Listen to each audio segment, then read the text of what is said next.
Hello everyone, welcome to this video. Welcome to CLAT Point. तो guys, आज की video में हम लोग बात करेंगे ये जैग क्या होता है, जज एडवोकेट जनरल क्या होता है, इसमें कैसे आपको सिलेक्शन करवाना है, क्या क्राइटेरिया है इसकी एलिजिबिलिटी के लिए, क्या इसमें सैलरी मिलती है, कैसे इसमें प्रमोशंस होते हैं, कैसे टर्मिनेशन होता है, पूरा सिलेक्शन प्रोसीजर क्या है, वो सब इस वीडियो में जानेंगे। तो वीडियो पे बने रहिएगा, काफी इंपॉर्टेंट है। और अगर आप जैग में इंटरेस्टेड हो तो इस वीडियो को कहीं से भी स्किप मत करना। लेकिन गाइज, वीडियो स्टार्ट करने से पहले मैं आपको बताना चाहूंगा कि अगर आप क्लैट पीजी की तैयारी कर रहे हो या करने की सोच रहे हो तो आप हमारे कोर्सेज में अपने आप को एनरोल कर सकते हो। अगर आप क्लैट पीजी 2024 की तैयारी कर रहे हो तो आप हमारे क्लैट पीजी 2024 अचीवर्स बैच में अपने आप को एनरोल कर सकते हो। और अगर आप क्लैट पीजी 2025 की तैयारी करना चाहते हो तो आप हमारे क्लैट पीजी 2025 चैंपियंस बैच में अपने आप को एनरोल कर सकते हो। आपको हमारे इन दोनों ही कोर्सेज में लाइव ऑनलाइन क्लासेस मिल जाएंगी, प्लस आपको रिकॉर्डेड क्लासेस भी मिल जाएंगी जो आप कभी भी अपने सुविधा अनुसार बाद में वीडियो देख के पढ़ाई कर सकते हो। इसके अलावा आपको प्रिंटेड स्टडी मटेरियल भी प्रोवाइड कराया जाएगा जो आपके घर तक डिलीवर कर दिया जाएगा। और इसके अलावा आपको पर्सनल मेंटरशिप भी मिलेगी, मॉक टेस्ट भी मिलेंगे जिससे अपने आप को आप एनालाइज कर सकते हो। और प्राइस की अगर मैं बात करूं तो क्लैट पीजी 2024 अचीवर्स बैच आपको 14,999 का पड़ जाएगा और क्लैट पीजी 2025 चैंपियंस बैच आपको 21,999 का पड़ जाएगा। So you can definitely consider us. So guys, अब वापस से आते हैं टॉपिक की तरफ। तो सबसे पहले जान लेते हैं कि जैग क्या होता है, जज एडवोकेट जनरल क्या होता है। तो गाइस, जैग इंडियन आर्मी का लीगल विंग होता है और ये इंडियन आर्मी का वो डिपार्टमेंट है जो इंडियन आर्मी को लीगल रिलेटेड केसेस में असिस्ट करता है। क्योंकि जो हमारे आर्मी पर्सनल होते हैं ना, वो हमारे नॉर्मल सिविलियन लॉज के अंडर कवर नहीं होते हैं, उनके लिए अलग से मिलिट्री लॉज होते हैं जिसके अंडर वो गवर्न होते हैं। तो इसलिए जो नॉर्मल एडवोकेट्स होते हैं वो भी उनको रिप्रेजेंट नहीं कर सकते हैं, तो इसलिए उनके लिए एक सेपरेट डिपार्टमेंट है लीगल रिलेटेड मैटर्स के लिए जिसको जैग बोला जाता है। और एक तरह से जैग को आप ऐसे भी कह सकते हो कि जैग के थ्रू आप इंडियन आर्मी को भी सर्व कर रहे हो। तो जैग इंडियन आर्मी का लीगल ब्रांच है, उसमें आपको मिलिट्री रिलेटेड डिसिप्लिनरी केसेस मिलेंगे और इसके अलावा आपको ह्यूमन राइट मैटर्स भी मिलेंगे। और अगर आपका जैग में सिलेक्शन हो गया तो आप लीगली क्वालिफाइड आर्मी ऑफिसर कहलाओगे। और जहां जहां इंडियन आर्मी को लीगल हेल्प की जरूरत होती है वहां वहां जैग का डिपार्टमेंट उसको असिस्ट करता है। और जैग के डिपार्टमेंट में जज एडवोकेट जनरल होता है जो चीफ जुडिशियल चीफ होता है इंडियन आर्मी का, and he also advises the chief of army staff in legal matters. और गाइज, ये जो मिलिट्री लॉ है वो बहुत ही तेजी से इमर्ज हो रहा है, तो आपको वहाँ पे स्पेस लॉ, साइबर लॉ जैसे इमर्जिंग लॉज आपको वहाँ पे देखने को मिलेंगे। इसके अलावा आपको टेररिज्म और ह्यूमन राइट मैटर तो मिलने ही मिलने हैं। And guys, services rendered in the JAG department उनको जुडिशियल सर्विस कहा जाता है एज पर the regulations of the Indian Army. तो गाइज, यही सब है जैग के बारे में। अब जान लेते हैं एलिजिबिलिटी क्राइटेरिया क्या है इसमें अगर आपको अपना सिलेक्शन करवाना है। तो गाइज, जो पहला क्राइटेरिया है वो रिलेटेड है सिटीजनशिप से।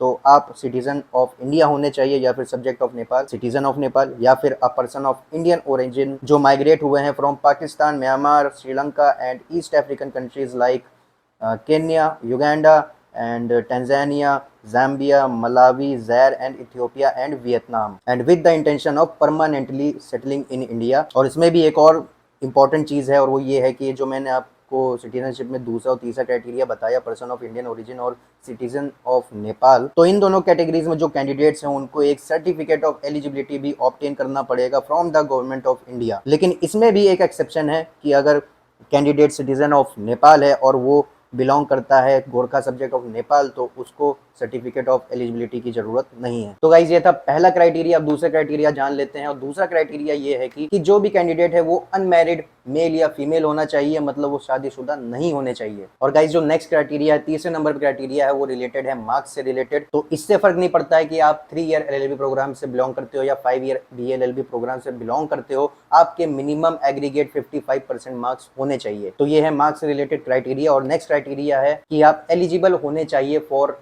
Registration as an advocate in Bar Council of India. तो ये क्राइटेरिया 4 नंबर पे है। जो नेक्स्ट क्राइटेरिया है 5th नंबर वाला, बहुत ही इंपॉर्टेंट है गाइस, और वो ये है कि जिस ईयर में आप जैग के लिए अप्लाई कर रहे हो उसके जो जस्ट प्रीसीडिंग ईयर में जो क्लैट पीजी हुआ है ना, उसमें आपको अपीयर होना पड़ेगा क्योंकि उसका स्कोर कार्ड मांगा जाएगा। एंड ऑब्वियसली आपको इस एग्जाम में बहुत ही ज्यादा अच्छा परफॉर्म करना पड़ेगा क्योंकि वैकेंसीज जैग डिपार्टमेंट में बहुत कम आती है, लगभग अराउंड 9 to 10 आती है, जो बहुत कम होता है। तो इसलिए आपको बहुत ही ज्यादा अच्छा परफॉर्म करना पड़ेगा क्लैट पीजी में। और गाइज, जो इसके बाद जो क्राइटेरिया है वो लास्ट क्राइटेरिया है और वो रिगार्डिंग है एज लिमिट से। आपकी एज होनी चाहिए बिटवीन 21 एंड 27, ना उससे कम ना उससे ज्यादा। तो यही सब है गाइज एलिजिबिलिटी क्राइटेरियाज के बारे में। अब जान लेते हैं टेन्योर के बारे में कि मान लो आपका सिलेक्शन हो जाता है, आप शॉर्टलिस्ट हो जाते हो, तो आपका टेन्योर ऑफ सर्विस कितना होगा। तो गाइज, जैग में आपका शॉर्ट सर्विस कमीशन बेसिस पे आपका सिलेक्शन होगा, मतलब आप आपका सर्विस पीरियड होगा 10 साल का, उसको 4 साल से भी बाद में एक्सटेंड किया जा सकता है। तो मतलब टोटल 14 साल का आपका टेन्योर होगा। और गाइस जब आपकी ज्वाइनिंग होगी एसएससी में, तो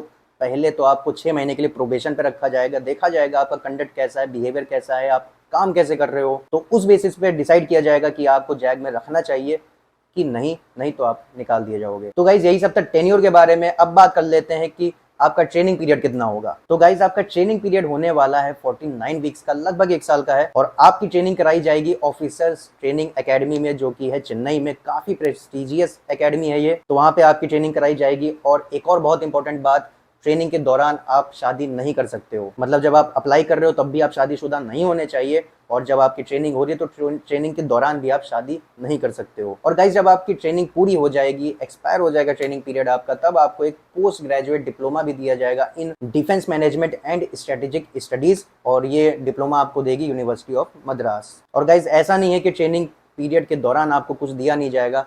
हर ट्रेनी को 56,100 पर मंथ एज अ सैलरी दी जाएगी ड्यूरिंग द ट्रेनिंग पीरियड। तो गाइस यही सब था ट्रेनिंग के बारे में। अब जान लेते हैं टर्मिनेशन के बारे में कि आप कैसे टर्मिनेट हो सकते हो अपने सर्विस के दौरान। तो गाइस इसमें थोड़ी बुरी खबर है। तो जैसा मैंने आपको बताया था कि शॉर्ट सर्विस कमीशन बेसिस पे आपका सिलेक्शन होगा, आपकी ज्वाइनिंग होगी, आपका इनिशियल सर्विस पीरियड होगा 10 ईयर्स का।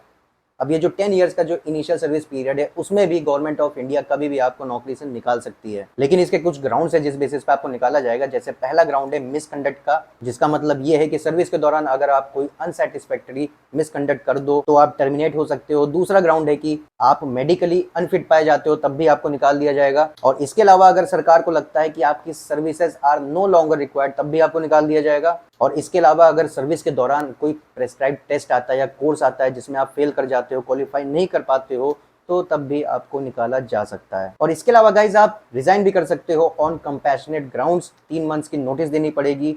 और इसमें भी गवर्नमेंट ऑफ इंडिया सोल जज होगा कि आपका रेजिग्नेशन एक्सेप्ट करना है या नहीं करना है। और अगर आपका रेजिग्नेशन एक्सेप्ट कर लिया जाता है ऑन कंपैशनेट ग्राउंड्स, तब आप टर्मिनल ग्रेचुइटी के लिए एलिजिबल नहीं रहोगे। तो गाइज यही सब है टर्मिनेशन से रिलेटेड। अब बात कर लेते हैं अप्लाई कैसे करें। तो गाइज गवर्नमेंट की वेबसाइट है www.joinindianarmy.nic.in। इस वेबसाइट पे जाके आप अप्लाई कर सकते हो। अब गाइस बात कर लेते हैं सिलेक्शन प्रोसीजर के बारे में कि सिलेक्शन प्रोसीजर क्या है इसमें। तो गाइस सिलेक्शन प्रोसीजर में सबसे पहले शॉर्ट लिस्टिंग ऑफ एप्लीकेशंस होंगी। एप्लीकेशन जितनी भी आई होंगी उनको शॉर्ट लिस्ट किया जाएगा। शॉर्ट लिस्टिंग प्रोसीजर में जो जो कैंडिडेट शॉर्ट लिस्ट होंगे उनको आर्मी 5 दिन के लिए एसएसबी के लिए बुलाएगी। और एसएसबी के कुछ सेंटर्स है जहाँ पे ये 5 दिन के लिए आपको बुलाया जाएगा। जैसे कि पहला है इलाहाबाद में, जो कि है यूपी में, भोपाल में है दूसरा, जो कि है मध्य प्रदेश में। इसके अलावा आपको बैंगलोर में बुलाया जा सकता है जो कर्नाटक में है। और जो चौथी लोकेशन है वो है कपूरथला, जो कि है पंजाब में। तो इन सेंटर्स में आपका एसएसबी कंडक्ट कराया जाएगा और ये 2 स्टेजेस में होगा।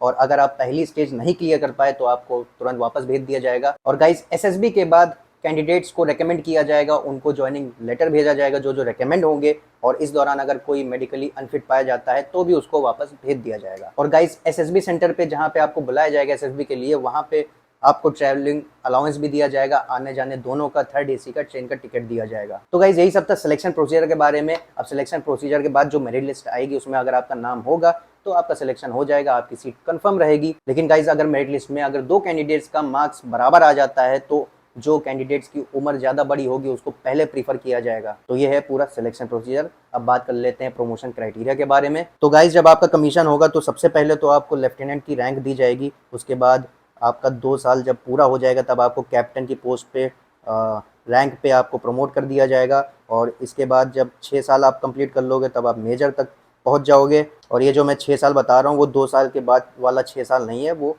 6 साल है from the date of commission. फिर आप लेफ्टिनेंट कर्नल पे प्रमोट हो जाओगे after the completion of 13 years. और 26 ईयर्स कंप्लीट करने के बाद आप कर्नल टीएस बन जाओगे। और इसके बाद जो 3 रैंक्स हैं, कर्नल, ब्रिगेडियर, मेजर जनरल, उनके लिए कुछ स्पेसिफिक फुलफिलमेंट क्राइटेरियाज है जिसको आप पूरा करना पड़ेगा आपको। और उनको जब आप पूरा करोगे तभी आपको वो रैंक्स मिलेंगी। तो गाइज यही सब है प्रमोशन क्राइटेरिया के बारे में। अब जान लेते हैं कि आपको सैलरी कितनी दी जाएगी। तो जब आपका कमीशन होगा तब आप जब लेफ्टिनेंट बनोगे तब आपका पे स्केल होगा बिटवीन 56,100 टू 1,77,500। और बाकी के रैंक्स पे जो पे स्केल है वो इमेज पे आपको स्क्रीन पे दिख ही रही होगी, तो आप उसको देख सकते हो। तो बाकी गाइज यही सब था इस वीडियो में। आई होप आपको वीडियो पसंद आई होगी। अगर वीडियो पसंद आई हो तो वीडियो को लाइक कर दीजिएगा और चैनल को भी सब्सक्राइब कर दीजिएगा for more videos like this in future. Thank you.